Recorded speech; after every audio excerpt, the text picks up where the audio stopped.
नमः सिद्धेभ्यः। सर्वमंगलमांगल्यं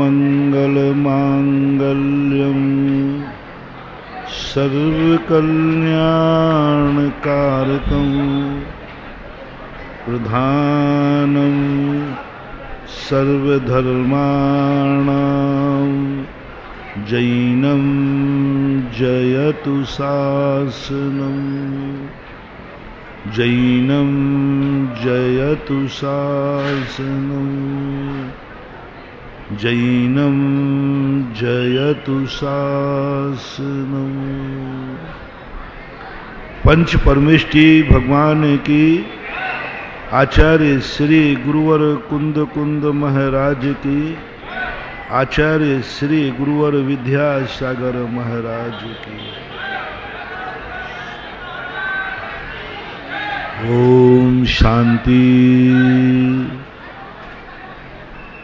ओ श्रवण,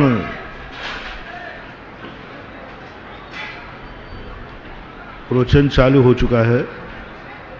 बात करना है, बाहर बुलाएं, बाहर जाके बात करें। अभी भी देखो वो बात कर रहा है, खड़े हुए व्यक्ति देखो।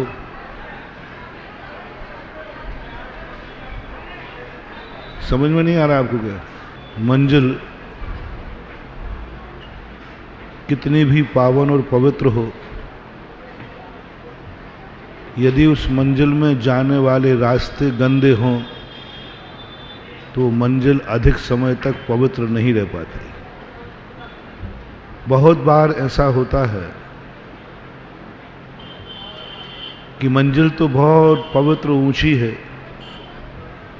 लेकिन उस मंजिल में पहुंचने वाले जो रास्ते हैं वो इतने गंदे हैं कि उनके माध्यम से मंजिल भी गंदी हो जाती है। कई बार आपने देखा होगा, कोई पिता और माँ बहुत इज्जत वाले होते हैं, लेकिन उनके बच्चे गंदे होने से माँ बाप की इज्जत भी गंदी हो जाती।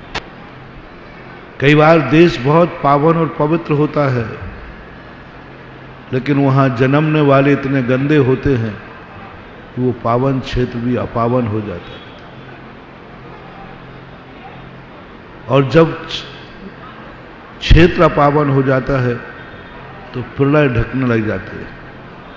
अभी लोगों ने कुछ साल पहले हरिद्वार के अंदर बहुत बड़ी तबाही मची थी, बाढ़ की। क्यों तबाही मची है?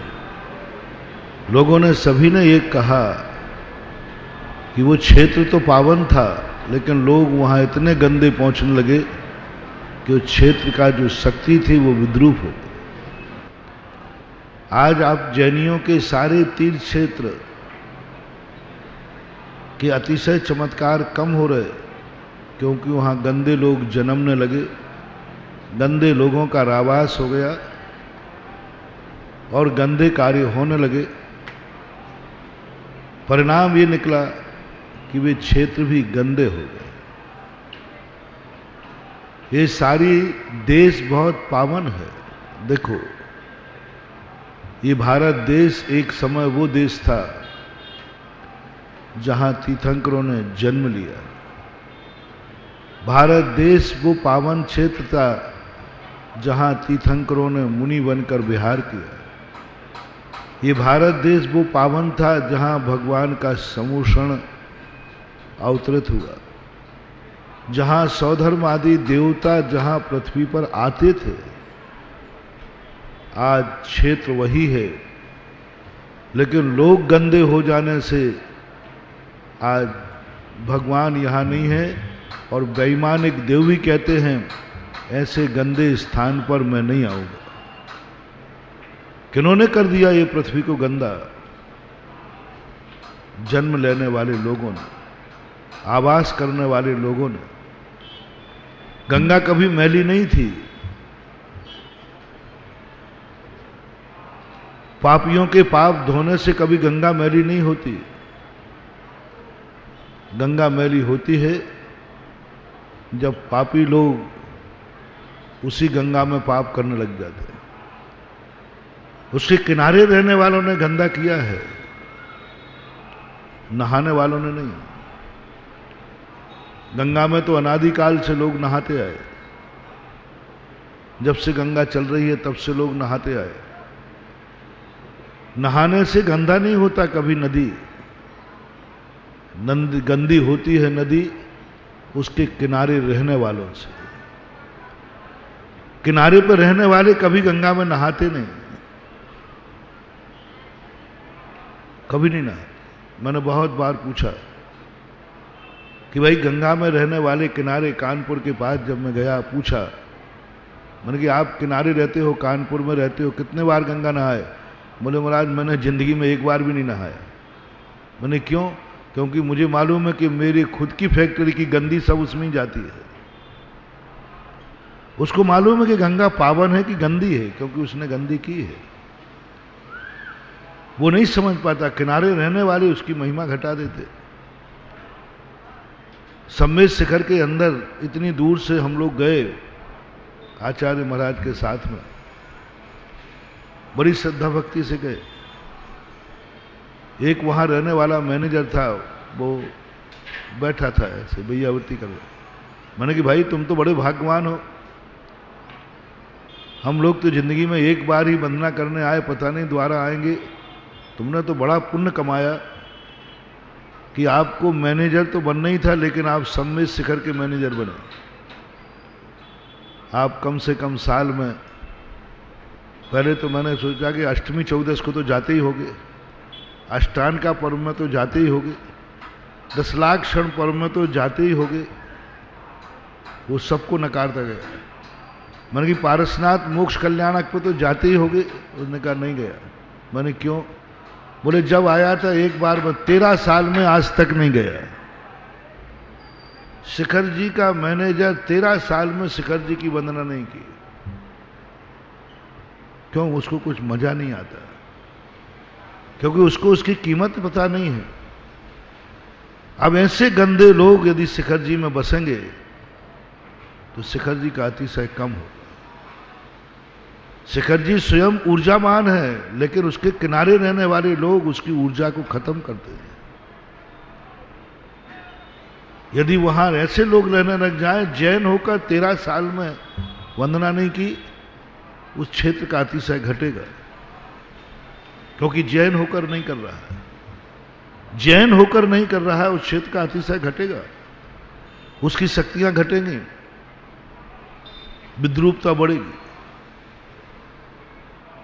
मैं बार बार बहुत बार कहता हूं, मंदिरों का अतिशय और मूर्ति का अतिशय बढ़ाने का एक साधन आपके पास है, और मंदिर का अतिशय गिर जाएगा। यही मूर्ति है, इसका अतिशय बढ़ेगा, और यही मूर्तियां हैं, इसका अतिशय घटेगा। बस शर्त एक ही है, उस कॉलोनी में, उस क्षेत्र पर रहने वाले, एक कॉलोनी से शुरू करता हूं, कॉलोनी में रहने वाले लोग जिनके पर्पज से 3 मंदिर बनाया गया है, यदि 100% लोग पुरुष अभिषेक करते हैं और 100% महिलाएं अभिषेक देखती हैं, 100% लोग पूजा करते हैं, 100% लोग महिलाएं पूजा करती हैं, 100% लोग शाम को सोने के पहले भगवान के दर्शन करके सोते हैं, गारंटी मेरी है वो मंदिर कॉलोनी का हो, उसमें अतिशय और चमत्कार होगा, 6 महीने के अंदर हो जाएगा। मूर्ति में नहीं कह रहा हूं चमत्कार, मूर्ति का अतिशय नहीं कह रहा हूं। मूर्ति तो सब एक सी होती है, सूर्य मंत्र एक सा होता है, प्रतिष्ठा एक सी होती है, कोई अंतर नहीं है। लेकिन मूर्ति में चमत्कार बढ़ाना है तो उस मंदिर के किनारे रहने वाले भक्त, दुश्मन नहीं, अजैन नहीं, जो भगवान को मानते नहीं, उनकी चर्चा नहीं कर रहा हूं मैं। उनकी चर्चा कर रहा हूं जिनके लिए मंदिर बना है, जो मंदिर उस कॉलोनी में रहते हैं, वे मंदिर आ रहे हैं या नहीं आ रहे हैं। अब जितने जितने तुम्हारे लोग घटते जाएंगे, उतना उतना मंदिर का अतिशय कम होता जाएगा। और जिस मंदिर में पुजारी वेतन भोगी अभिषेक पूजन करे, समझ लेना उसकी प्रतिष्ठा नाम मात्र की रह गई, कुछ नहीं, 0 हो गई, कुछ नहीं, टिमटिमा रही है बस। पुजारी कर रहा है। बड़े बड़े सेठों के घरों में मंदिर थे, नसियाएं थी, उनके अतिशय खत्म हो गए, उनके वंशों पर दुष्प्रभाव पड़ने लगा। जिनके वंशजों ने परिवार में बनाए थे मंदिर, आप पूरे भारत में देखना, मैं पूरे भारत में घूमता हूं, जिन जिन सेठों ने मंदिर बनाए आज उनके वंशों की क्या दशा है। तू बोलती थी उनकी, आज पड़ोसी में भी तू नहीं बोलती। क्या कारण? कुछ नहीं कारण बंधुओं। उनके मंदिरों में जब वो मंदिर बने थे, उनके पूर्वज, उनके दादा परदादा प्रतिदिन अभिषेक पूजन करके पानी पीते थे। उन्होंने अपने लिए बनाए थे, पूजा पाठ के लिए बनाए थे। बिना दर्शन किए बिना सोते नहीं थे, बिना दर्शन किए बिना अभिषेक के बिना पानी नहीं पीते थे, फले फूले। और आज उनके वंश में, उन्हीं मंदिरों में उनका वंश रह रहा है, लेकिन उस मंदिर का चैत्यालय का पूजा पुजारी कर रहा है। आप सब बड़ी बड़ी नसियों में जाओ, पूजा करने वाले पुजारी हैं, सब बेहतर वंश वहां है, सब पूजा कर, पुजारी पूजा कर, पड़ोसी पूजा करने आते हैं। उन मंदिरों का अतिशय खत्म हो गया, उन नसियों का अतिशय खत्म हो गया और वंश पर दुष्प्रभाव पड़ रहा है। महानुभाव, मंदिर बनाने के पहले मेरा बहुत करुणा दया करके कहता हूं, सारी कॉलोनी की मीटिंग करो और मीटिंग करने के बाद निर्णय करो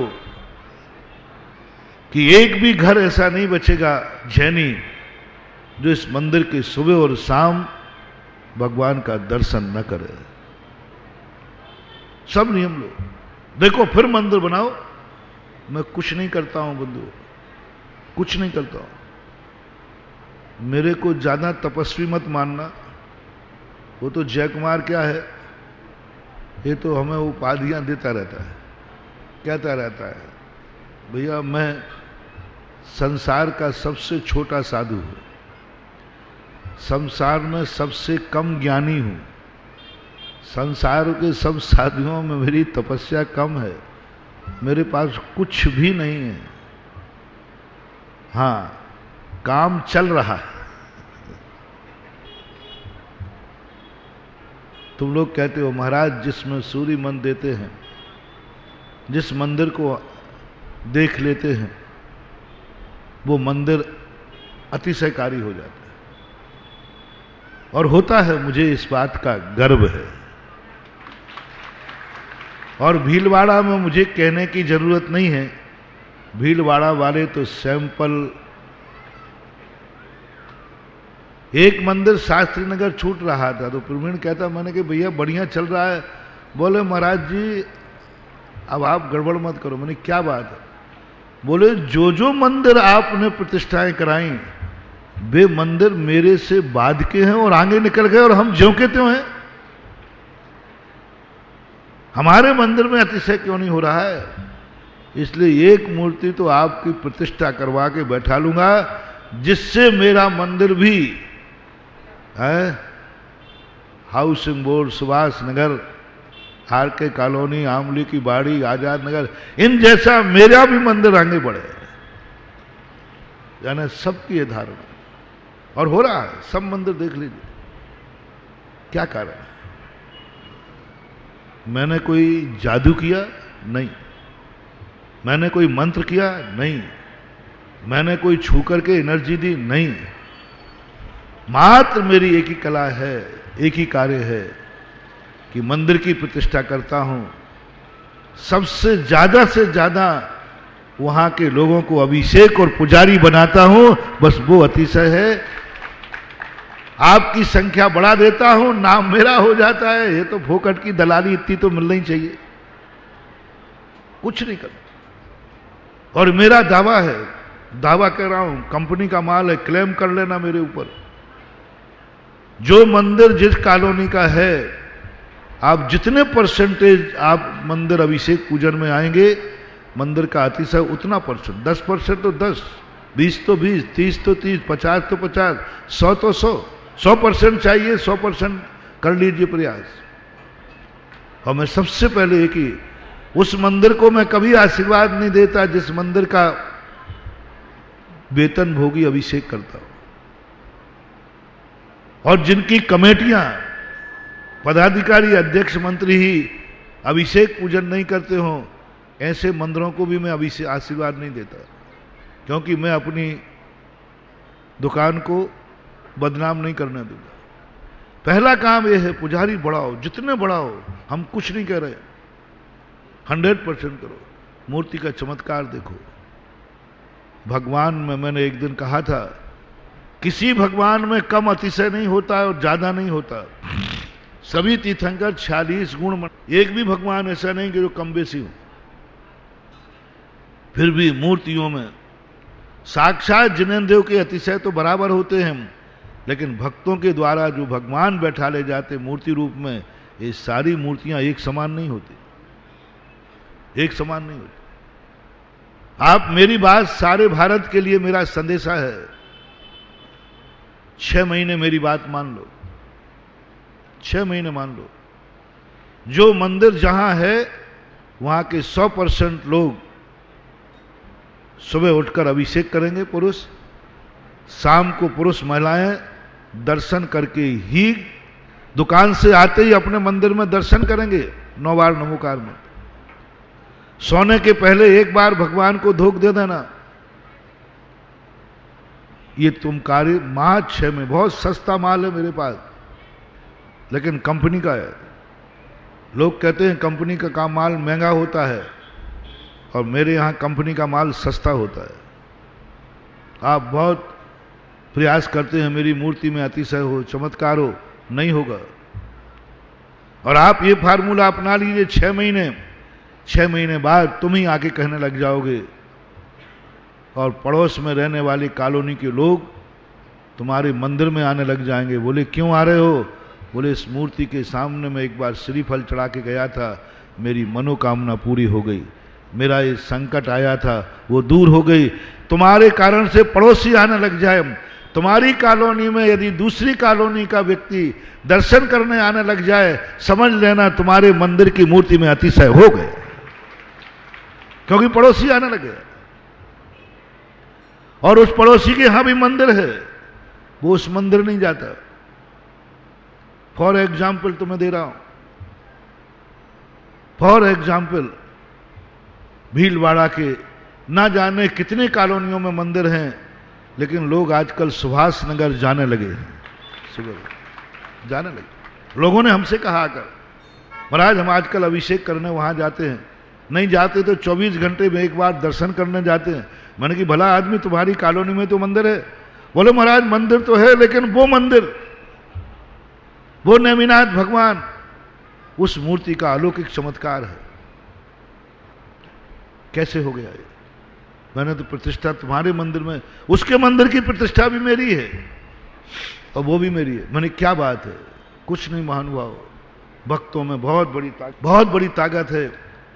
हम भगवान को अतिशयकारी बना सकते हैं, भगवान की एनर्जी बना सकते हैं। और जिस कॉलोनी में ऐसे गंदे लोग रहते हो, जो मैंने कहा था कि गंगा किनारे रहने वाले लोग गंगा नहीं नहाते, क्योंकि उन्हें मालूम है कि हमारी फैक्ट्री की सारी गंदगी कहां जा रही है? गंगा में जा रही है, वो नहीं नहाए। ऐसा ही इन मंदिरों का, तीर्थ क्षेत्रों का हाल है। ऐसे गंदे लोग रह रहे हैं, ऐसे गंदी बस्ती में मंदिर बन गया, जहां की उस बस्ती में रहने वाले जैनी ही दर्शन करने नहीं जाते। जाओ, कुछ नहीं है, मंदिर खत्म हो जाएंगे। एक दिन मंदिर उजड़ेगा, अतिशय इतना जघन्य हो जाएगा कि कोई भी, तुम्हारे भी दर्शन करने के भाव नहीं होंगे। तुम भी एक दिन दर्शन करने के लिए चूक जाओगे। क्या दर्शन करना, कुछ नहीं होता, पड़ोसी का मंदिर अच्छा है। ऐसा ही अतिशय बढ़ाना तीर्थ क्षेत्रों का। ऐसे तीर्थ क्षेत्र जहां उजड़ गए, ऐसे तीर्थ क्षेत्र जहां चमगादड़ें अभिषेक करते, कैसे बढ़ाया मैंने, उनके अतिशय कैसे बढ़ा दिए। मात कुछ नहीं किया महानुभाव।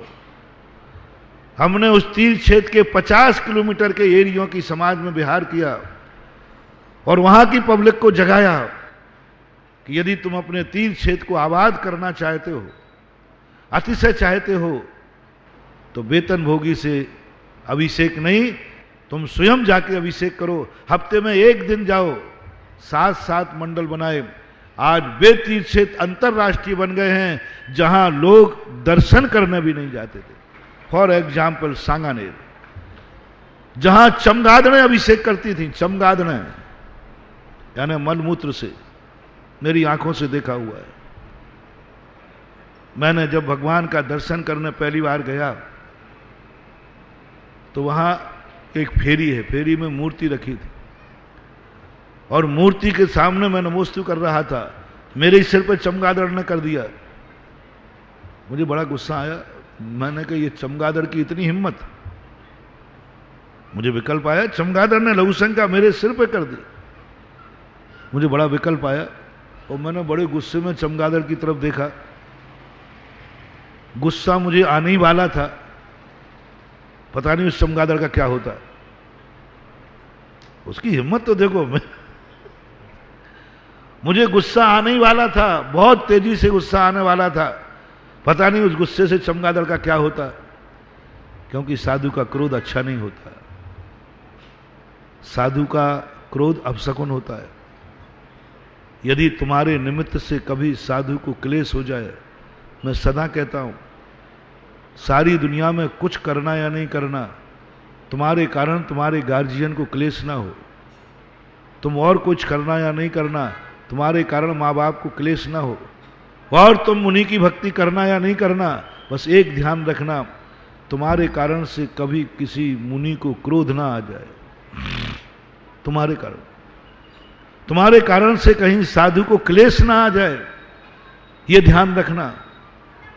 यदि तुम्हारे कारण से साधु को क्लेश और क्रोध आ गया, समझ लेना अब तुम्हारे बुरे दिन आने वाले हैं।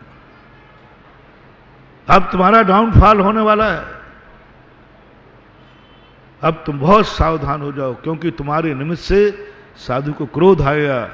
अब बहुत जल्दी जल्दी कोई दुर्घटना, कोई अपशकुन, कोई बुरे दिन का आगाज हो गया। कभी नहीं करना भूल करके। यदि साधु है तो, खोटे साधु की बात नहीं कर रहा हूं। तुम्हारी दृष्टि में यदि कोई साधु है तो कभी क्रोध मत दिलाना। और साधु का क्रोध अपशकुन होता है। जब उस चमगादड़ के ऊपर क्रोध, क्योंकि उसने मैं वंदना कर रहा हूं स्थिति, और उसने लघुशंका कर दी, तो मैंने उसको देखा और देख करके क्रोध भड़कने वाला था। इतने में भगवान ने कहा, ऐसे क्या कर रहा है, उधर क्या देख रहा है, इधर देख। कोई छोकरा किसी से थोड़ी आंखें निकाल रहा हो और उसी समय बाप आ जाए तो है क्या कर रहा है, और गुरु महाराज और आ जाए, तुरंत यथार्थ घटना बता रहा हूं, तुरंत भगवान के अंदर से आवाज आई, किसको देख रहा है? मैंने कि कौन बोल रहा है? देखा तो मूर्ति में से आवाज आ रही थी। वहां क्या देख रहा है, उन पर क्या क्रोध कर रहा है? तेरे ऊपर एक बार लघुशंका कर दी तो आंखें लाल कर रहा है, और तेरा भगवान जिसको तू नमोस्तु कर रहा है उसके ऊपर ये चमगादड़ें हजारों सैकड़ों साल से कर रही हैं। इसका विकल्प तुझे नहीं आया? यही आवाज, हुबहू यही आवाज। एक बार कर दिया तो आंखें लाल कर रहा है। जिसको तू नमोस्तु कर रहा है तेरे भगवान, और मेरे ऊपर देख, प्रतिदिन यही अभिषेक करती हैं। मैंने देखा बिल्कुल ताजी लघुशंका उस मूर्ति के सिर पे पड़ी हुई थी। मैं शर्मिंदा हो गया, मेरा क्रोध पलायन हो गया, और मैंने भगवान के चरणों में आई सी, मैं नीची गर्दन कर ली। क्योंकि जब किसी से कोई गलत काम हो जाए और बड़े सामने आ जाए तो आंख उठती है कि झुकती है? मेरी भी झुक गई। मैं कुछ बोल ही नहीं पाया। बोलता क्यों नहीं है? मेरे ऊपर देख, क्या नीची गर्दन कर ली है, क्या नीचे आंख झुका ली, देख मेरी दशा। पूरी लघुशंका से मूर्ति ओत-प्रोत, ऐसे दाग थे उस लघुशंका के, पूरी मूर्ति एकदम काली। इसका विकल्प तुझे नहीं आया, इस पे चिंता नहीं हुई, तेरे ऊपर कर दी तो आंखें लाल हो गई। मैंने उसी मूर्ति के चरण पकड़े, बोले भगवान मैं छोटा हूं, गलती हो गई, थोड़ा अहंकार जाग गया, लेकिन आज मैं नियम लेता हूं, प्रतिज्ञा कर रहा हूं कि एक दिन यहां अब चमगादड़ नहीं, लाइन लगा करके अभिषेक करने वाले भक्त रहेंगे। बस उस मूर्ति के सामने की प्रतिज्ञा थी, विहार करना था। 48 दिन रुका फिर मैं, और बस एक ही जागृति कराई, मूर्तियां साफ कराई। और आज तुम सांगानेर जाना, अभिषेक में लाइन लगेगी, अंतर्राष्ट्रीय तीर्थ क्षेत्र बन गया। मैंने कोई जादू नहीं किया, कुछ नहीं किया, मां चमगादड़ों का अभिषेक हटा करके भक्तों के हाथ का अभिषेक करा दिया। आज सांगानेर कहां पहुंच गया सबको मालूम है, पुराने लोगों ने देख लिया। क्यों? मुझे मालूम है कि भगवान की मूर्ति में, भगवान में तो हम ना कोई अभिषेक कम कर सकते हैं और ना बढ़ा सकते हैं, लेकिन वो भगवान तो अपना नहीं है, लेकिन ये भगवान तो अपने हैं, अपने लिए हैं, अपन ने बैठा ले, और अपने भगवान में अतिशय अपने द्वारा आएगा। बढ़ाओ तुम भक्ति, बढ़ाओ तुम अभिषेक के लोटे, बढ़ाओ तुम नमोस्तु, बढ़ाओ तुम भक्तांबर पाठ, बढ़ाओ तुम नमोकार मंत्र पाठ, तुम नमोस्तु बढ़ाते जाना, मूर्ति में चमत्कार और अतिशय होता जाएगा। रणथंभौर आपके सामने है, जहां साल भर में एक बार लोग जाते थे मात्र, कभी वहां अभिषेक होते ही नहीं थे। मंदिर पूरा धराशायी की स्थिति में आ गया। मंदिर की चाबी 13 किलोमीटर दूर चमत्कार जी में रहती थी, कोई को सवाल ही नहीं। कितने ज्यादा सेंचुरी में लोग जाते हैं, कितने ज्यादा जाते हैं, लेकिन किसी को यह मालूम नहीं था कि जैन मंदिर भी यहां है। मैं जब वहां गया, देखकर कहा जंगल में क्या कर सकता हूं, मेरा एक ही फार्मूला है। मैंने कही नहीं, भगवान ने कहा मन को, भगवान क्यों बैठे यहां, चलो यहां से। बोले आज तक नहीं गया, अब क्या जाऊंगा। कई लोगों की आदत होती है, जहां जन्मते वहीं मरना पसंद करते हैं। अशोक पाटनी के आर के बालवान वालों ने एक बहुत बढ़िया महल हवेली बनाई। उनके दादाजी रतनलाल जी एक छोटे पुराने मकान में रहते थे, वहीं उनका शुरुआत उन्होंने। अशोक ने कहा दादाजी वहां चलो, बोले नहीं, मैंने यहीं जन्म लिया, यहीं मैंने रहा है शुरुआत से, मैं यहीं मरूंगा। यहां तक कि वो अशोक जी ने मेरे से सोच लगवाया, महाराज दादा से कहो इज्जत का सवाल है, ये पुराने घर में रहते हैं, हमने बड़ा घर बना दिया। दादाजी ने मेरे पैर पकड़ लिए नारेली में, बोले महाराज आपकी हर आज्ञा मानूंगा, लेकिन मैं मरूंगा उसी मकान में। ये बना ले में हवेली, बना ले में महल, मैं तो यहीं मरूंगा। और उनकी अर्थी उसी पुराने मकान से उठी। और यही संभवनाथ भगवान ने रणथंभौर के कहा, तू मुझे ले जाने की चेष्टा मत करना, मैं जिस दिन बैठा हूं और अंतिम श्वास भी मेरी यही निकलेगी।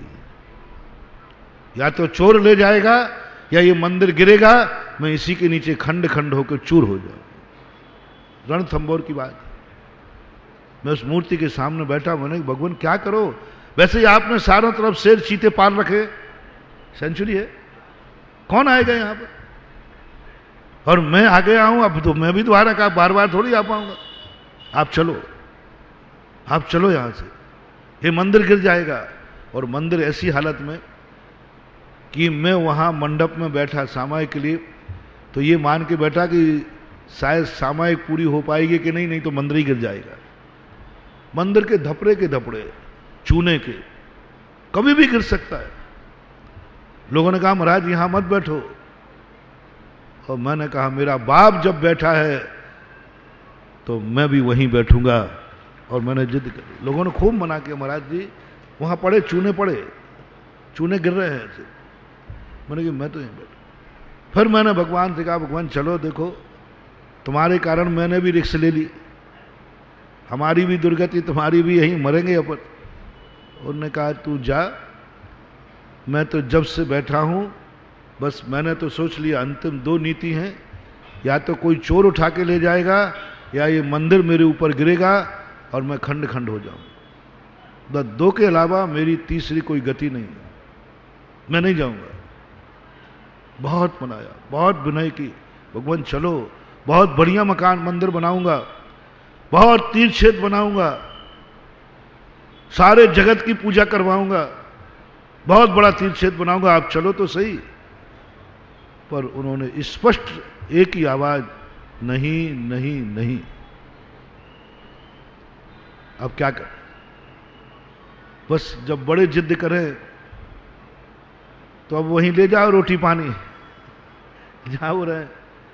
फिर मैं चमत्कार जी आया, चतुर्मास किया सवाई माधोपुर में, और मैंने जनता से कहा भगवान तो नहीं आएंगे, भगवान या तो चोर के हाथ में जाएंगे या मंदिर के नीचे दबकर खंड खंड होंगे।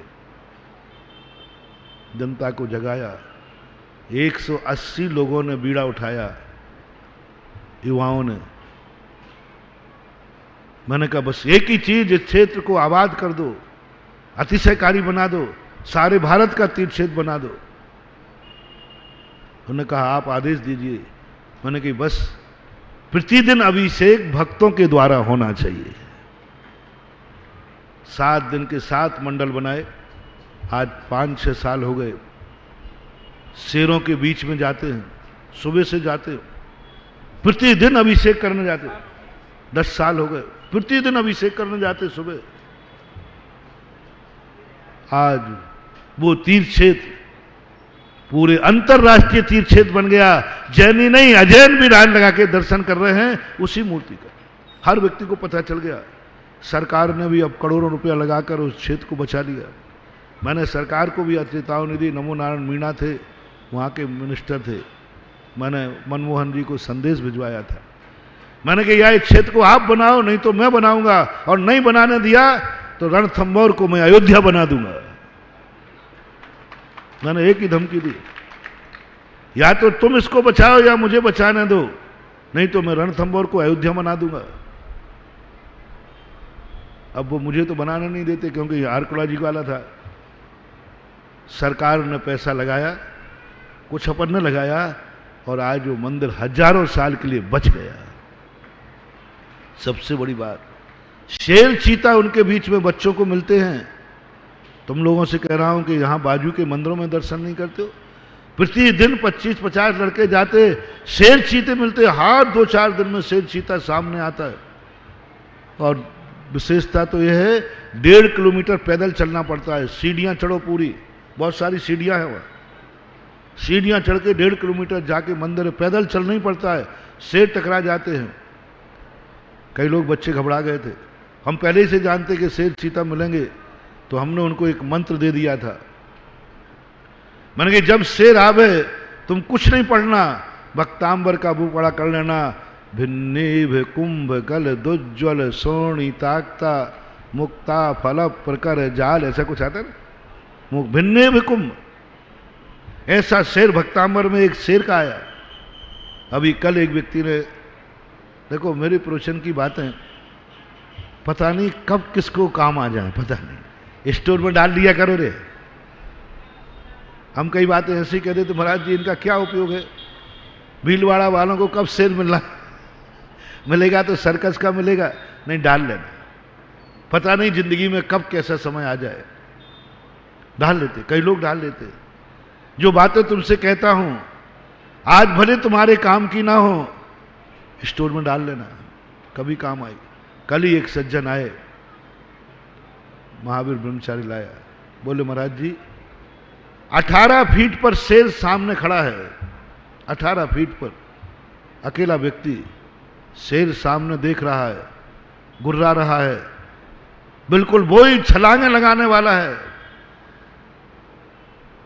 क्रम युगा है ना, दोनों पैरों को, और बस मरना निश्चित है।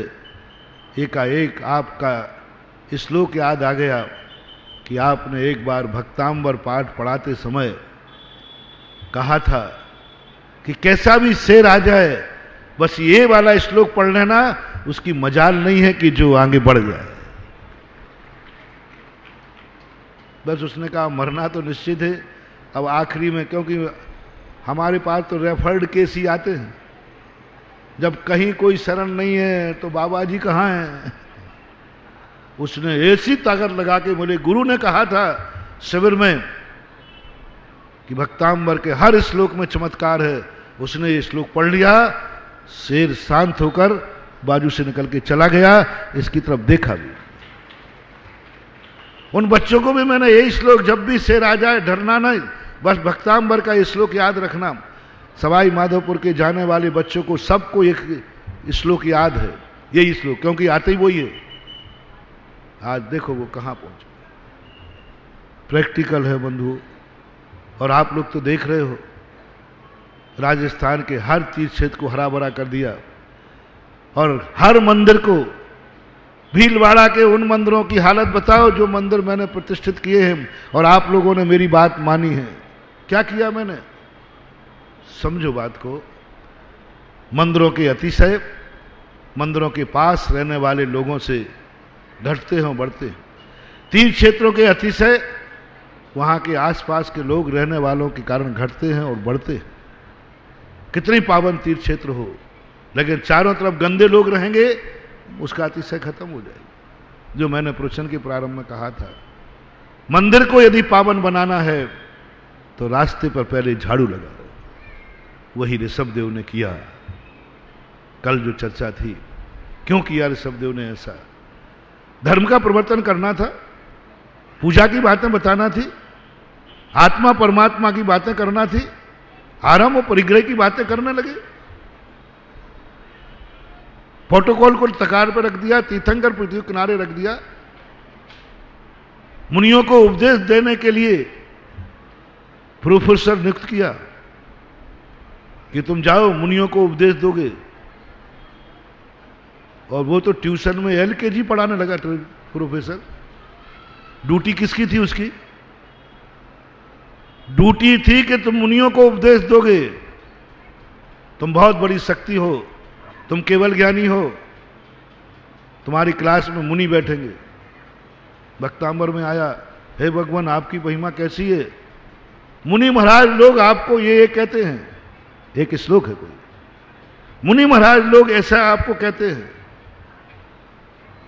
और वहां तो मामला ही उल्टा है। वो प्रोफेसर ट्यूशन में एलकेजी को पढ़ा रहा है। यूनिवर्सिटी का कोई प्रोफेसर हो, वाइस चांसलर, कुलपति हो, और ट्यूशन एलकेजी की पढ़ा रहा हो, तो इसे क्या समझा जाए? प्रोफेसर यूनिवर्सिटी का वाइस चांसलर है, बहुत बड़ी हस्ती है वाइस चांसलर की, और वो ट्यूशन पर अपने घर पर जाकर के एलकेजी के बच्चों को पढ़ा रहा है ट्यूशन पे। क्या मामला? या तो दिमाग खराब है, या गलत आदमी है, या इसमें कोई रहस्य है। यही हुआ इन तीर्थंकरों का। ऋषभदेव आए थे मुनियों को उपदेश देना, 4000 मुनि भ्रष्ट हो गए। अब आगे कोई भ्रष्ट ना हो पाए। लेकिन वो तो घर में पढ़ा रहे हैं अनार का 1 2 3, ये तो एलकेजी है। क्या सोचो? धर्म का उपदेश देने, तलवार चलाना सिखा रहे। अरे उनको भेजा था कि दुनिया को पिछी लगाना सिखाओ। किसके लिए भेजा था? पिछी लगाना सिखाओ सबको। कोई भी वस्तु उठावे तो देख के उठावे, कोई चींटी ना मर जाए, कोई कीड़ा ना मर जाए, वो देख के उठाओ। कोमल कपड़ा रखना, उसको हटा के उठाओ, कोई जीव ना मर जाए, इसके लिए भेजा था। और वे तो तलवार सिखाने लग गए। तलवार चलाने सिखा, ऐसा पकड़ो, ऐसा मारो, ऐसा करो, ये करो। उनको भेजा था आरंभ परिग्रह से रहित होकर के इन पापों से मुक्ति दिलाओ। वो तो खेती करना सिखा रहे, आरंभ सिखा रहे, धन कमाना सिखा रहे। उनको कहा था तुम अनगारी बनाना, आगारी नहीं। तीर्थंकरों का मुख्य उपदेश है अंगारी बनाओ, और वे तो मकान बनाने सिखाने लगे कि कैसा मकान बनाना, क्या है ये, क्यों किया ऐसा ऋषभदेव ने। पहले ये बात समझ में नहीं आती, आज भी बहुत सारे लोगों को ये बात समझ में नहीं आती। मुझे तो आ गई, लेकिन थोड़ा लेट आई, लेकिन आ गई। ये कम है क्या? आ गई, मरने के पहले आ गई। ओहो, ऋषभदेव ने कहा, सोच लिया मैं कितना भी मंदिर को शुद्ध उपदेश दूं, कितना भी मुनि को उपदेश दूं, यदि श्रावक रूपी रास्ता पावन नहीं होगा तो मुनि रूपी मंदिर भी गंदा हो जाएगा। और हुआ यही। 4000 साधु किस कारण से भ्रष्ट हुए? 6 महीने तक महाराज को आहार नहीं मिला। किस कारण से? किस कारण से? कह दो, महाराज के अशुभ कर्मों का उदय था। 7 महीने 15 दिन 8 दिन 7 महीने 8 दिन तक तीर्थंकर बिना आहार का घूमते रहे। कह दो आप लोग। और कहते हैं पंडित लोग महाराज के अंतराय कर्म का उदय था, उनके कर्म ही फूटे थे, क्या करें? नहीं, जमान मत निकालना, कभी भूल करके मत कहना ये कि भगवान के अशुभ कर्मों का उदय था। एक बार अंतराय हुआ, नैनागिर की घटना है, बहुत पहले की, 82 के लगभग की घटना है। एक महाराज को एक चौके में आहार हुआ, उनको अंतराय आ गया। श्रावक बहुत रो रहा था, तो हम पंडित जी बैठे थे महाराज के पास, हम लोग भी थे, इरियापद का समय था। बोले भाई काय को रो रहे हो? महाराज के ही अंतराय कर्म का उदय था, अपन क्या करें, इनके कर्म फूटे। आचार्य ने कहा खबरदार, कोई भी कार्य, कोई भी ताली एक हाथ से नहीं बजती, एक हाथ से कोई ताली नहीं बजती। महाराज के ही अंतराय कर्म का उदय नहीं है, तुम्हारा भी दानांतराय कर्म का उदय है, तब अंतराय आया। यदि दानांतराय कर्म का उदय ना होता तीव्र और लाभांतराय कमजोर होता तो टल जाता। बाल देते देते कोई देख लेता है, हाथ से छीन लेता है, जा रहा है, लेकिन एक का पावर होना चाहिए, एक का पावर होना चाहिए, अंतराय टल जाता है। तुमने कैसे कह दिया कि ऋषभदेव का अंतराय कर्म का उदय था? मैं तो नहीं बोलूंगा, मैं तो आपने भक्तों से नहीं बुलवाऊंगा। भगवान के पाप कर्म का उदय नहीं। सत्य क्या है? सत्य यह है श्रावक पुराण में कि लोगों के दानांतराय कर्म का उदय था। लोगों की मूर्खता थी, लोग नवदा भक्ति नहीं जानते थे, इसलिए महाराज को आहार नहीं मिला। तुम नवदा भक्ति करते, पड़गाहन करते, फिर अंतराय आ जाता तो कहते महाराज का अंतराय कर्म का उदय है। यहां तो तुम्हारा पड़गा ही नहीं रहे। अच्छा देखो, आज प्रैक्टिकल करें अपन। हम आहार को निकलेंगे, एक भी चौका नहीं लगना चाहिए, कोई चौका नहीं लगाएगा, और सब वहां माला फेरेंगे, महाराज का आहार निरंतराय हो। चौका एक भी नहीं होना चाहिए। और मैं आहार को निकलूंगा, बोलो आहार हो जाएगा? नहीं हो। हम पुरुषार्थहीन हो गए, हमें मालूम नहीं। 18 कोड़ा कोड़ी सागर वर्ष से भी ऊपर हो गए, 18 कोड़ा कोड़ी सागर वर्ष से ऊपर हो गए। लोग भूल गए, विधि भूल गए, नवदा भक्ति भूल गए। आज हम लोगों से कहा करते हैं कि यदि तुम्हारे मन में ऐसा भाव आवे कि मुनिराजों की तुम्हारी योग्यता नहीं बन रही है, तो भी चौका लगाओ। पंडित टोडरमल जी ने लिखा कि यदि साधु को थोड़ा बहुत भी विकल्प आवे तुम्हें कि पता नहीं ये साचा है खोटा है, तुम चौथे काल का साधु मानकर आहार दे दो। जब पाषाण की मूर्ति श्रद्धा से भगवान हो जाती है तो आप मुद्रा देख करके आहार दे दो। संदेह की कोटि में कह रहा हूं, स्पष्टता की कोटि में नहीं। संदेह है तो दे दो। आहार के लिए क्या परीक्षा करते हो? मैं सतलाचार का समर्थन नहीं कर रहा हूं, एक प्रसंग आया है सो बता रहा हूं। वहां पर तुम भूल जाओगे कल के दिन, फिर क्या करोगे? कल के दिन तुम्हारे बच्चे भूल जाएंगे, जिनकी एक पीढ़ी निकल जाए। हमारे घर में तो कभी मुनिराज आई नहीं, गुजरात के अंदर जब हम विहार करके गए, बहुत सारे जैनी जैन मंदिर में पूजा कर रहे हैं, जैन धर्म का स्वाध्याय कर रहे हैं, और उन्हें यही पता नहीं है। मैंने कि तुम्हारे गुरु कौन है? क्योंकि समंतभद्र महाराज ने लिखा है देव, शास्त्र और गुरु, ये दोनों के दोनों, तीनों पर श्रद्धा करना, तीनों पर, तीनों में से एक नहीं। तो मैंने पूछा, सोनगढ़ की बात थी, वहीं था जहां कांजी रहता था, वहीं लोग बहुत सारे थे, कन्वर्ट थे, वो कन्वर्ट श्वेतांबर से आए थे दिगंबर, वो आ गए, सब बैठे। तो मैंने कि तुम्हारे गुरु कौन है, गुरु का स्वरूप क्या है? तो उन्होंने कांजी की फोटो रखी थी, बोले हमारे गुरु तो यही है। मैंने कि तुम्हारे गुरु का स्वरूप मालूम नहीं? अब बताओ, उनको समय सार पढ़ रहे हैं और उन्हें अभी गुरु का स्वरूप मालूम नहीं कि गुरु दिगंबर होता है, 28 मूढ़धारी होता है। वस्त्रधारी को गुरु मानना ये मिथ्यात्व है, गुरु मूढ़ता है। पर वो कहते महाराज जी हमें तो कभी बताया ही नहीं गया कि हमारे गुरु दिगंबर मुनि होते। फिर मैं गया आनंद आकाश में, वहां बहुत जैन धर्म पढ़ने वाले, स्वाध्याय करने वाले, दोनों टाइम स्वाध्याय होती है और गुरु भक्ति जबरदस्त करते, बहुत जबरदस्त गुरु भक्ति होती है। और शाम को आरती होती है, गुरु भक्ति होती है, और गुरु की इतनी महिमा गाते हैं वो, आप देख के दंग रह जाओगे। मैंने पूछ लिया तुम्हारे गुरु का स्वरूप क्या है? तो उन्होंने सामने बैठे रायचंद जी को दिखा दिया। मैंने कहा तो कपड़े पहने बिना पिछी कमंडल के। बोले हमें तो यही बताया गया कि हमारे गुरु यही हैं, इन पर श्रद्धान करो, इन्हीं की पूजा करो, इन्हीं की अर्चना करो। मैंने कहा हो गया। अब जैन हैं, जैन धर्म मान रहे हैं और उन्हें गुरु का स्वरूप पता नहीं कि हमारा गुरु कैसा होता है। क्यों? उनको बताया ही नहीं गया, उनको बताया ही नहीं गया कि गुरु दिगंबर होता है। एक धागा भी जिसके पास है वो गुरु की कोटि में नहीं आता, बताया ही नहीं गया। नमो लोहे सब साहुणम में मानते हैं वो कि रायचंद ही है नमो लोहे सब साहुणम।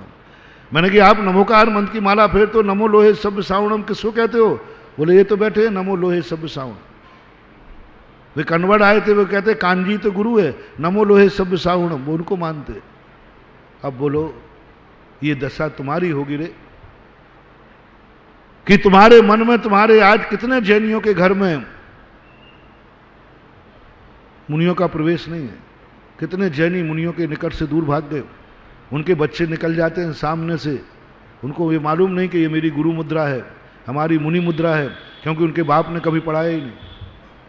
अरे छोड़ो आज के समय की बात, कम से कम इसलिए करने लग जाओ कि कल के दिन तीर्थंकर जैसे मुनि मिल जाएंगे तो तुम वहां नवदा भक्ति भूल जाओगे, वहां क्या करोगे? आज के लिए नहीं कह रहा हूं मैं। इसलिए अभ्यास करो, इसलिए मुनि के स्वरूप का अभ्यास करो कि कल तीर्थंकर आएंगे, भावलिंगी संत कोई आ गए कुंद कुंज जैसे, और वे नगर में आहार को आएंगे, लेकिन तुम भक्ति करना भी नहीं जान पाओगे। क्या दुर्भाग्य है। 7 महीने 8 दिन तक ऋषभदेव घूम रहे हैं, कोई कुछ देने को तैयार नहीं, समझ ही नहीं पा रहा है। यदि पहले से अभ्यास होता तो एक किसान धर्म की क्रियाएं बिना मन के करो, फल नहीं मिले तो करो, अतिशय समझ में नहीं आए तो करो, मूर्ति में भगवान नजर नहीं आए तो भी भगवान की पूजा करो, क्योंकि पूजा का अभ्यास बना रहेगा। कहीं साक्षात भगवान आ गए तो उदक चंदन कह के अर्घ चढ़ा दोगे।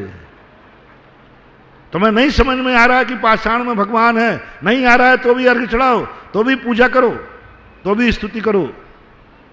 कम से कम भगवान का गुणानुवाद करने की आदत तो बनी रहेगी। कल साक्षात भगवान आएंगे फिर क्या करोगे? गुरु समझ में नहीं आते तुम्हें मुनि, तो भी उनके लिए पढ़गान करो, नमोस्तु करो, नवदा भक्ति करो। क्यों? एक दिन यदि सच्चा आ गया और हमारे वंश में 1-2 पीढ़ी के बाद कोई आहार देना ही नहीं जानेगा तो बेटे पोते यही कहेंगे हमने तो कभी नहीं देखा कि हमारे यहाँ मुनिराज आते हैं, ऐसे मुनिराज आते। एक किसान था, 12 साल का अकाल पड़ना निश्चित हो चुका था। 12 साल का अकाल पड़ना था, निश्चित था। बहुत अच्छी जोक है, समझने की बात करना। 12 साल तक आ, और वैष्णव दर्शन में तो ये कहानी है, कथा ही है। सारे लोगों ने खेत सूख गए, खेतों में कोई घास नहीं। एक किसान था, एक किसान था, होगा भीलवाड़ा का, आजाद नगर का, जहां का किसान था। वो किसान प्रतिदिन खेत पे जाता, घास ले जाता, हल ले जाता, बैलों को ले जाता और हल चलाता, घास काटता। लोग साल भर हो गए, 2 साल हो गए, वो प्रतिदिन जावे। लोगों ने कहा पागल हो गया। और उसकी चर्चा देख करके देवताओं में खबर पहुंच गई कि एक व्यक्ति है जिसको मालूम है कि 12 साल का अकाल पड़ेगा, खेत में कुछ भी नहीं है, घास भी नहीं उग रहा है, फिर भी वो प्रतिदिन हल चलाता है, घास काटता है, हंसिया आवाज कर सब लेके जाता है। देवता आ गया, उससे पूछा भाई क्यों, क्या कारण है? बोले भाई 12 साल का अकाल पड़ना है। तो वो तो पक्का है पढ़ना है, फिर तुम क्या कर रहे हो ये? बोले इसलिए कर रहे हैं, 12 साल तक अकाल पड़ेगा, कहीं ऐसा ना हो कि मैं और मेरे बच्चे हल चलाना भूल जाएं, घास काटना भूल जाएं। 12 साल के बाद यदि पानी बरसेगा तब तक तो हम खेती करना भूल जाएंगे, हल चलाना भूल जाएंगे, घास काटना भूल जाएंगे। इसलिए मैं 12 साल तक अभ्यास करता रहूं कि 13वीं साल पानी बरसेगा तो तुरंत मैं खेती कर लूंगा। देवताओं ने कहा वारे किसान, इसलिए प्रतिदिन करता है कि मैं 12 साल में भूल नहीं जाऊं, इसलिए कर रहा है। देवताओं में मीटिंग हुई। जब किसान इसलिए हल चलाता है कि वो 12 साल में भूल नहीं जाए, तो सारे देवताओं ने कहा 12 साल तक अपन नहीं बरसे तो कहीं ऐसा ना हो कि बरसना भूल जाएं, इसलिए चलो कल से बरसना चालू करो। 12 साल तक नहीं बरसूंगा तो कहीं ऐसा ना हो कि अपन लोग बरसना भी भूल जाएं। और पानी बरस गया। जे लोग बैठे हुए थे, जिनके हलों में दीमक लग गया था, जिनके सब वे अब देख रहे हैं कि हल कहाँ से लाऊं, बैल बेच दिए थे 12 साल के लिए, अब बैल कहाँ से लाऊं, वे सब इधर उधर भटकते रहे। और जो अभ्यास करता रहा उसने तुरंत हल लेके गया, बीज बोया और खेत में फसल लहरा गई। इसलिए महानुभाव, धर्म क्षेत्र के अंदर भले तुम्हें कुछ समझ में आवे या नहीं आवे, करते रहो, करते रहो, कभी तो समझ में आएगी। आज 18 कोड़ा कोड़ी सागर वर्ष तक श्रावकों की गलती थी, 100% श्रावकों की गलती थी, सब भूल गए। एक को याद नहीं आ रहा है कि भगवान क्यों आ रहे हैं, उल्टी सीधे सीधे दिखा रहे हैं। भगवान जब नगर में निकलते थे, हाँ क्या तमाशा था, कितना अपमान। कई लोग तो ऐसा अपमान करते थे, आ गया वो, आ गया, आ गया, देखो बड़े उससे गया था, बैरागी बन के देवता ले गए थे। स्मशान बैराग, नीलांजना के मरने पर बैराग हुआ था ना, तो स्मशान बैराग, ऋषभदेव को खूब मजाक उड़ाते थे लोग। एक दिन तो माता पिता को भी संदेह हो गया। जब अयोध्या की तरफ गए तो माता रो पड़ी। मैंने बेटा से पहले ही कहा था, मत जा बेटा, तेरे से कष्ट सहन नहीं होंगे, लेकिन जिद्दी है ना, मानते ही नहीं है। कोई बात नहीं। माँ पिता दरवाजे पे आ गए, बेटा आ जाओ, कोई बात नहीं। भरत बाहुबली पिताजी को आते देख के ही तो दोनों सलाह करते हैं, 99 बेटे। अपन ने पहले ही कहा था, पिताजी हमने कब राज्य मांगा था। मुकुट लेकर भगवान के सामने आ गए, भगवान ये पकड़ो हार मुकुट, आप राज्य गद्दी करो, हम तो आपकी सेवा करेंगे।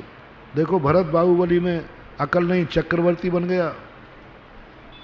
चक्रवर्ती अभी बना नहीं था, बनने वाला था, अभी 1000 वर्ष बाकी है, लेकिन बड़ा था, शादी वाह हो चुके थे। बाहुबली भी सब के किम, पूरी अयोध्या के अंदर सब किम करतब मूड हो रहे हैं, क्या करें।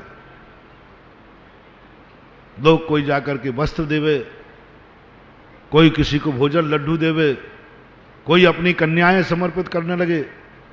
क्या जो मन में आए, जो जो मुंडे मुंडे मतर भिन्ने, जिसके दिमाग में जो आए सब कर रहा है। लेकिन ऋषभदेव राजपथों पर घूमते हुए हंसते हुए चले जाते। हर नगर में यही हुआ, देवताओं में तहलका मच गया, क्या करूं मैं, कुछ नहीं। अंत में देखो क्या काम आया।